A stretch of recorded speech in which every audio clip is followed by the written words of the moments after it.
la aclaración que Sudamérica Copa Sudamericana.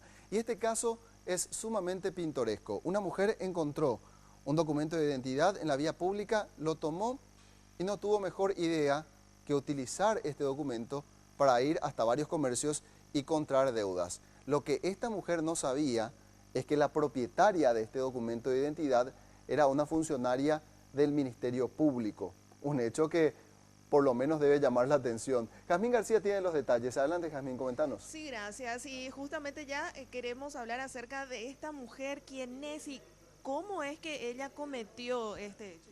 Sí, agentes de la sección robo y hurtos proceden a la detención de Nancy Bogado, una joven de 30 años, en el estacionamiento de un shopping capitalino.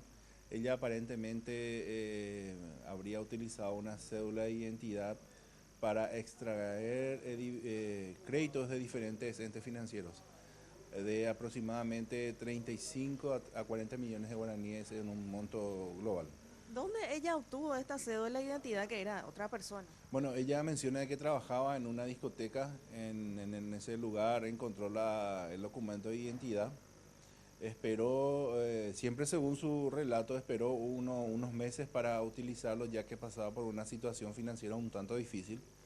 Utilizó la cédula de identidad y extrajo crédito de diferentes montos para luego en el mes de noviembre y diciembre del año pasado arrojar la cédula ya utilizada en un cesto en Villamorra.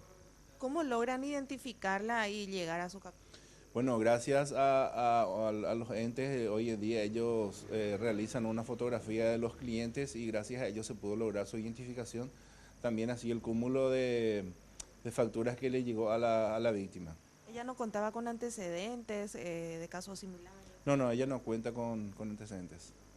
Entonces alega que dificultades económicas la llevaron a A menos eso es lo que ella mencionó en el momento de la detención, de que atravesó una situación un tanto difícil en cuanto a lo económico y por eso utilizó la cédula de esta persona.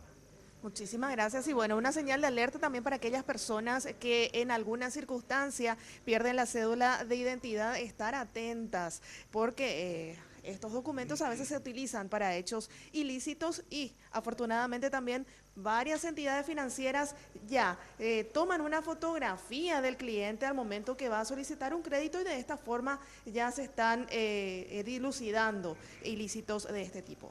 Muy bien, perfecto, Jazmín, muchas gracias. Siempre la misma advertencia, tampoco olvidar que cuando uno extravía sus documentos, y el documento de identidad principalmente, que es muy importante, tiene que ir de inmediato a hacer la denuncia correspondiente.